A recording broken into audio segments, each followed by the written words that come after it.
بسم اللہ الرحمن الرحیم۔ اسلامی تعلیم حصہ دوم۔ آج ہم جو سیکھیں گے، جو جانیں گے، اپنی علم کے اندر اضافہ کریں گے، اس میں ہے اللہ تعالیٰ کے فرشتوں کا بیان۔ اللہ تبارک و تعالیٰ کے فرشتوں کا بیان کہ فرشتوں کے متعلق ہمارے عقیدے، ہمارے عقائد جو ہے وہ کیا ہونے چاہیے۔ تو اللہ تبارک و تعالیٰ کے فرشتوں کے بارے میں ہم جانتے ہیں۔ سوال یہ کہ فرشتے کیا چیز ہے؟ فرشتے انسان کی طرح اللہ تعالیٰ کی ایک مخلوق ہیں، لیکن وہ نور سے پیدا کیے گئے ہیں۔ وہ نہ ہی مرد ہیں، نہ ہی عورت ہیں، نہ ہی کچھ کھاتے ہیں اور نہ ہی کچھ پیتے ہیں۔ اللہ تبارک و تعالیٰ نے ان کو پیدا فرمایا۔ پیدا فرمانے کے بعد اللہ تبارک و تعالیٰ نے ان کے ذمہ جو ڈیوٹی، جو کام ان کے سپرد کر دیا ہے، اسی کام پر وہ لگے ہوئے ہیں۔ ٹھیک ہے نا؟ جب تک رب تعالیٰ چاہے گا، جب تک وہ ہیں زندہ، تب تک رب تعالیٰ کی بارگاہ میں وہ اپنی ڈیوٹی جو ہے وہ سر انجام دے رہے ہیں۔ جب ان کا وقتی اجل آ جائے گا تو پھر تو سب چیزیں فنا ہو جائیں گی، لیکن جب تک وہ ہیں تب تک وہ اللہ تبارک و تعالیٰ نے جس دن سے ان کو پیدا کیا ہے اس دن سے اسی کام پر لگے ہوئے ہیں۔ ان کا کام نہ ہی کھانا ہی، نہ ہی پینا ہے، نہ ہی سونا ہے اور نہ ہی کچھ اور ہے، بلکہ رب تعالیٰ نے ان کو جو ڈیوٹی دے دی ہے اسی پر وہ لگے ہوئے ہیں۔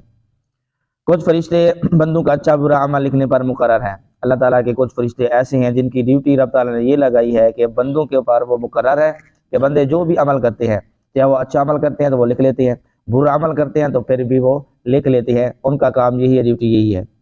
بعض فرشتے وہ ہیں کہ جن کی ڈیوٹی یہ ہے کہ وہ جب بندہ مر جاتا ہے، قبر میں دفن کر دیا جاتا ہے، قبر میں آتے ہیں، قبر میں آ کر سوالات کرتے ہیں بندے سے، رب تعالیٰ کے بارے میں، دین کے بارے میں، اور پیارے نبی حضرت محمد مصطفیٰ صلی اللہ علیہ وسلم کے بارے میں سوالات کرتے ہیں۔ تو ان کی ڈیوٹی یہی ہے۔ اور کچھ فرشتے ایسے ہیں جو حضور سید عالم صلی اللہ علیہ وسلم کے دربار میں مسلمانوں کا درود و سلام پہنچانے پر مقرر ہیں۔ دنیا کائنات میں، پوری کائنات کے اندر کہیں بھی مسلمان موجود ہے، وہ نبی کریم صلی اللہ علیہ وسلم کی ذات پر درود پاک پڑھتا ہے، درود شریف پڑھتا ہے، تو وہ فرشتے جن کی ڈیوٹی یہ ہے تو وہ درود لے کر حضور کی بارگاہ میں پیش کرتے ہیں کہ فلاں جگہ سے فلاں بندے نے، فلاں کے بیٹے نے، فلاں نام والے نے آپ کی ذات پر جو ہے وہ درود بھیجا ہے۔ سمجھ میں آگے بات؟ یہ فرشتوں کی ہے ذمہ داریاں۔ آگے فرماتے ہیں جو فرشتے بدو کا اچھا اور برا کام لکھنے پر مقرر ہیں ان کا نام کیا ہے؟ کیونکہ پہلے ابھی آپ نے صرف جو ہے وہ تعریف جانی ہے کہ کچھ فرشتے نام اعمال لکھنے والے ہیں، کچھ فرشتے جو ہیں وہ قبر میں سوالات کرنے والے ہیں، کچھ فرشتے جو ہیں وہ درود پہنچانے والے ہیں، تو ان فرشتوں کے نام بھی ہیں۔ تو جو فرشتے بندوں کا اچھا اور برا عمل لکھنے پر جو ہے وہ معمول ہے، ان کی ڈیوٹی یہ ہے کہ اعمال لکھتے ہیں، تو ان کا نام کیا ہے؟ تو فرماتے ہیں ان فرشتوں کا نام کہ جو ہمارے دائیں کندھے پر اور بائیں کندھے پر موجود ہے، ہمارا اچھا برا عمل لکھتے ہیں، ان کو کرامن کاتبین کہتے ہیں۔ ان کا نام کیا ہے؟ کرامن کاتبین۔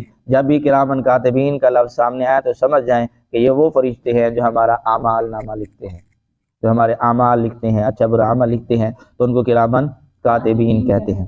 جو فرشتے مردوں سے قبر میں سوال کرنے کے لیے آتے ہیں انہیں کیا کہتے ہیں؟ انہیں منکر نکیر کہتے ہیں۔ کرامن کاتبین یہ بھی دو فرشتے ہیں، اور منکر نکیر یہ بھی دو فرشتے ہیں۔ ٹھیک ہے نا؟ ایک کا نام منکر ہے اور دوسرے کا نام نکیر ہے۔ دونوں کو ملائے تو نکیرین بنتا ہے۔ دونوں کو نام نکیرین بھی کہتے ہیں، لیکن ایک کا نام منکر، دوسرے کا نام نکیر۔ منکر نکیر وہ فرشتے جو قبر میں آ کر بندے سے سوالات کرتے ہیں، ان کو منکر نکیر کہتے ہیں۔ کہتے ہیں جی کل فرشتے کتنے ہیں؟ سوال یہ ہے کہ کل فرشتے کتنے ہیں؟ فرشتے بے حساب اور بے شمار ہیں۔ فرشتے بے حساب اور بے شمار ہیں، ان کی تعداد صرف اللہ تعالیٰ جانتا ہے، اور اس کے بتانے سے پیارے مصطفیٰ صلی اللہ علیہ وسلم جانتے ہیں۔ البتہ ان میں 4 فرشتے مشہور ہیں۔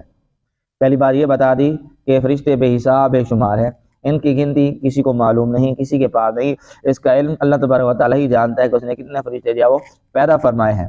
لیکن ان میں 4 فرشتے بہت مشہور ہیں۔ 4 فرشتے کیا ہیں؟ زیادہ مشہور ہیں۔ وہ 4 فرشتے کون سے ہیں؟ ان 4 فرشتوں میں پہلے نمبر پر حضرت جبرائیل علیہ السلام۔